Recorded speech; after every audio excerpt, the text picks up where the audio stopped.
వాళ్ళ అమ్మ మాట ఎప్పుడూ వినరు. నాకు పండ్లు కూరగాయలు మంచిగా అనిపించావు. ఒకరోజు అమ్మ వాళ్ళకి ప్రేమగా నచ్చజెప్పింది.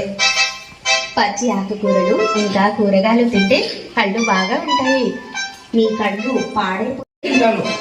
అమ్మ హిమాంశుకి చెప్పడం ఆపేసింది. చాలా రోజులు గడిచిపోయాయి. హిమని కూరగాయలు పండ్లు తింటుంది. మరి Himanshu ముందులాగే pizza burger తింటుంటాడు.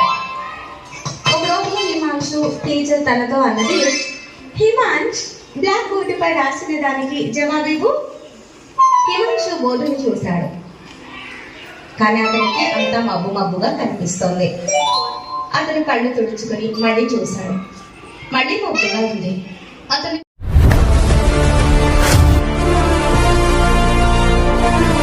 Mopada Kishan Naidu school under guidance of EWE institution. Primary అయినా ప్రీ ప్రైమరీ అయినా సైనిక్ మరియు నవోదయ లాంటి అత్యున్నతమైన కోచింగ్ అందిస్తున్న మన Mopada Kishan Naidu school near 1 traffic junction ఎస్కూట. Nursery to 5th class admissions open.